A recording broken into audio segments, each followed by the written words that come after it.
Donc nous utilisons en fait dans nos 8 dispatching qui pilotent le réseau en temps réel l'outil OPS, donc de visualisation des impacts en temps réel. On configure par exemple des zones d'alerte en fonction des zones à surveiller pour avoir une alerte sonore en direct pour l'opérateur quand un phénomène de foudre débute, quand un phénomène orageux débute dans une zone. On utilise aussi l'outil expertise web pour analyser les impacts a posteriori et pouvoir les corréler en fait avec les déclenchements d'ouvrages qui ont eu lieu. Ça permet de faciliter, après de préparer les programmes de maintenance des ouvrages éventuellement, et de faire des statistiques sur les zones les plus foudroyées du réseau, éventuellement les évolutions apportées en termes de protection, parafoudre ou câbles de garde sur les ouvrages. Toujours dans l'objectif de satisfaire nos clients pour avoir le moins de creux de tension possible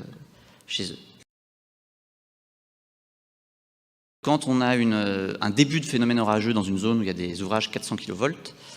si la conséquence d'un éventuel court-circuit dû à la foudre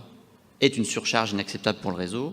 ça nous oblige à prendre des actions préventives qui peuvent être de démarrer des centrales hydrauliques ou thermiques sur le réseau pour parer à cette surcharge. Si un phénomène orageux se rapproche d'une zone où il y a une centrale nucléaire et qu'un court-circuit éventuel est susceptible de provoquer ce qu'on appelle une perte de stabilité des groupes, au sens électrotechnique du terme, on peut être amené à demander à ce groupe nucléaire de baisser sa production préventivement à cause du risque apporté par le phénomène orageux.